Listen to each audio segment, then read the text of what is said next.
Selamat sore untuk kita semua. Yang pertama-tama, puji syukur atas Tuhan Yang Maha Esa, kita masih diberi kesehatan dan kesempatan untuk hadir di tempat ini.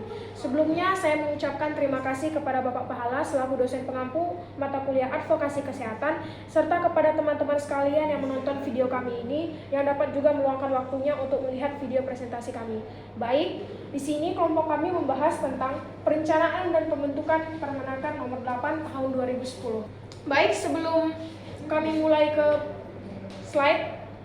Di sini kami akan memperkenalkan anggota kelompok dulu. Yang pertama saya moderator Priscila Tiffany NIM 34. Saya Aurora Maria NIM 95. Saya Basana Dwi Putri Sumoran NIM 29.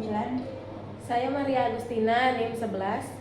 Saya Nikita Boris Tombol NIM 70.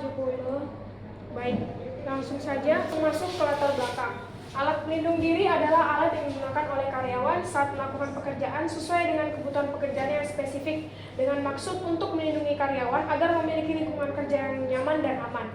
Data terbaru tahun 2021 tercatat 234.270 kasus kecelakaan kerja yang jumlahnya meningkat 5,65% dari tahun sebelumnya yang berjumlah 221.740 kasus.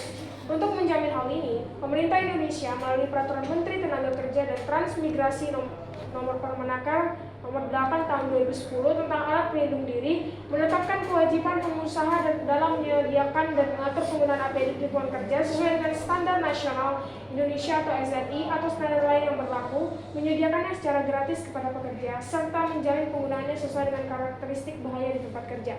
Baik, selanjutnya akan dilanjutkan oleh teman saya. Baik, selanjutnya ada materi tentang kedudukan dan regulasi Permenaker nomor 8 tahun 2010 dalam sistem UU K3 Indonesia. Dalam sistem K3 nasional,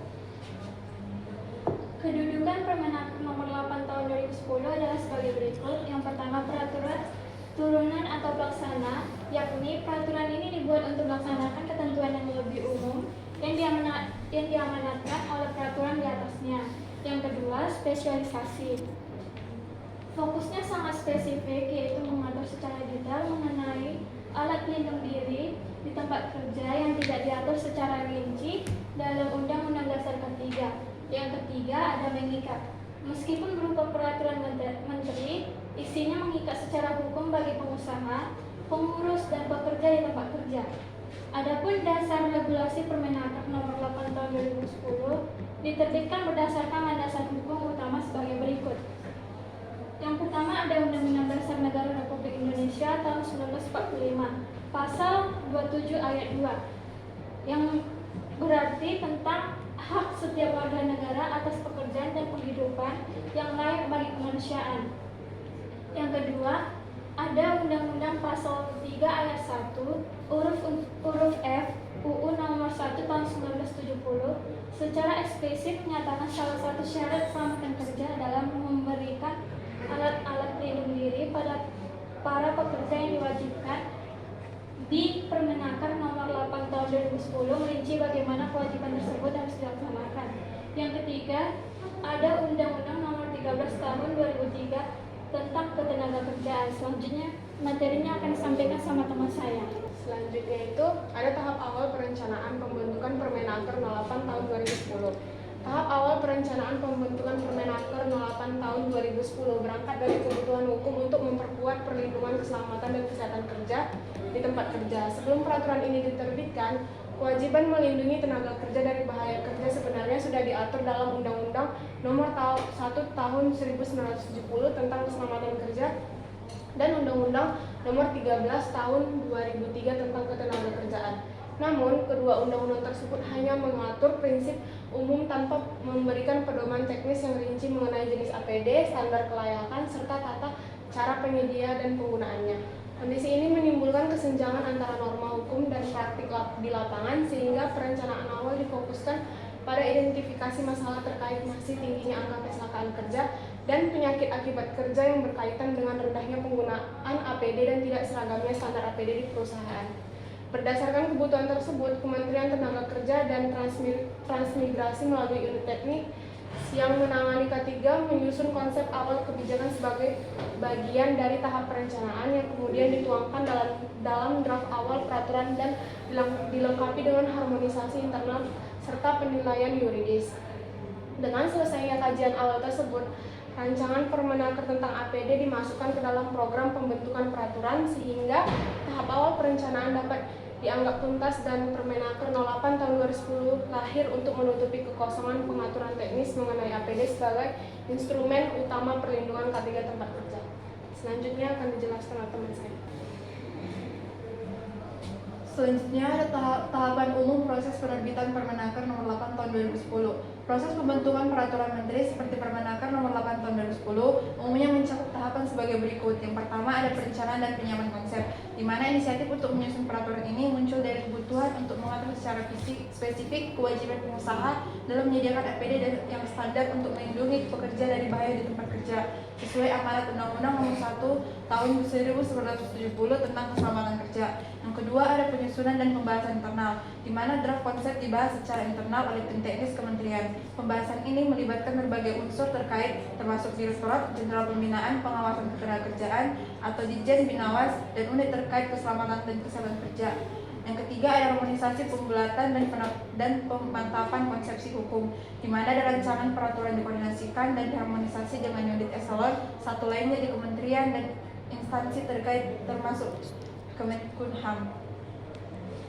Yang keempat ada konsultasi publik atau uji publik atau personal situasional, di mana meskipun tidak selalu didokumentasikan secara rinci untuk setiap Permenaker, proses penyusunan peraturan perundang-undangan Indonesia menganut asas keterbukaan yang memungkinkan adanya masukan dari masyarakat, akademisi, asosiasi pengusaha atau PINDO, serikat pekerja atau serikat buruh, dan praktisi K3.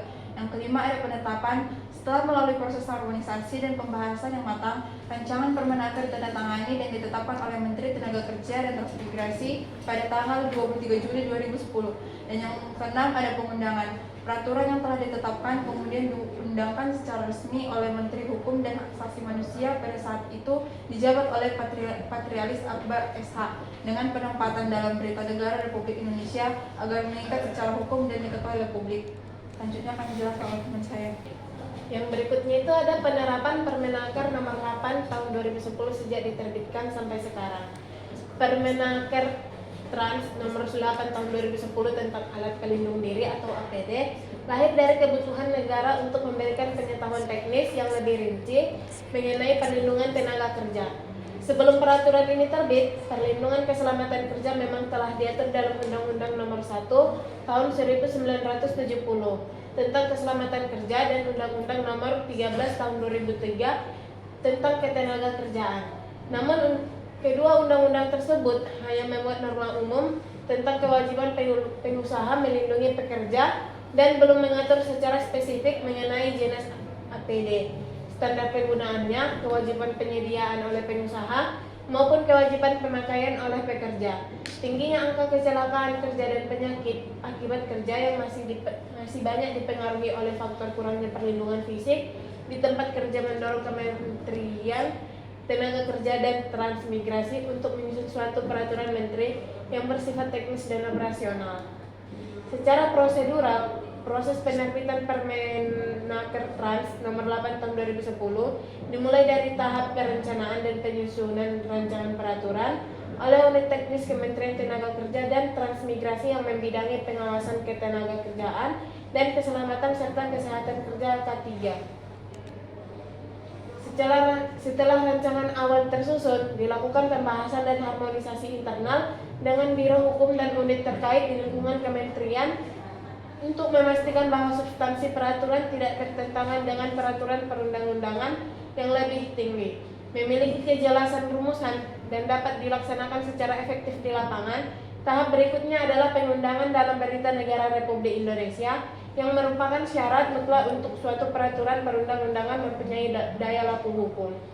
Permenaker Trans nomor 8 tahun 2010 secara tegas menyatakan bahwa peraturan ini mulai berlaku pada tanggal diundangkan, sehingga sejak saat itu seluruh ketentuan yang diatur dalamnya mempunyai kekuatan hukum mengikat. Sejak diberlakukan pada tahun 2010, Permenaker Trans nomor 8 tahun 2010 tetap berlaku sampai sekarang dan menjadi salah satu pilar penting dalam sistem keselamatan dan kesehatan kerja di Indonesia, baik dalam praktik perusahaan, pengawasan pemerintah, maupun dalam kajian akademik mengenai keselamatan dan kesehatan kerja. Baiklah, selanjutnya dilanjutkan teman saya. Baik, saya Francisca. Saya akan membacakan kesimpulan dari hasil presentasi kami. Kesimpulannya, berdasarkan pembahasan yang telah diuraikan dalam makalah ini, dapat disimpulkan bahwa Permenaker nomor 8 tahun 2010 tentang alat pelindung diri atau APD merupakan peraturan pelaksana yang memiliki peran strategis dalam mendukung penerapan keselamatan dan kesehatan kerja atau K3 di Indonesia. Penyusunan peraturan ini dilandasi oleh Undang-Undang Nomor 1 Tahun 1970 tentang Keselamatan Kerja yang menegaskan pentingnya perlindungan tentang kerja dan potensi bahaya di tempat kerja, serta Undang-Undang Nomor 13 Tahun 2003 tentang Ketenagakerjaan yang mengatur hak dan kewajiban antara pengusaha dan pekerja dalam hubungan kerja. Landasan hukum tersebut menunjukkan bahwa penggunaan APD bukan sekedar kebijakan teknis, melainkan kewajiban hukum yang harus dipenuhi untuk menjamin keselamatan, kesehatan, dan kesejahteraan tenaga kerja. Permenaker ini secara tegas mengatur kewajiban pengusaha untuk menyediakan APD secara cuma-cuma, memastikan kesesuaian APD dengan standar yang berlaku, serta mengelola APD melalui sistem manajemen yang meliputi identifikasi bahaya, penilaian risiko, pemilihan jenis APD, pelatihan penggunaan, perawatan, penyimpanan, hingga pengawasan dan evaluasi. Di sisi lain, pekerja diwajibkan untuk menggunakan APD sesuai dengan potensi bahaya yang ada serta mematuhi seluruh ketentuan keselamatan yang telah ditetapkan. Baik, sekian dari hasil presentasi kami. Kami mohon maaf bila ada penyampaian dari presentasi kami yang salah. Sekian dari kelompok kami, terima kasih.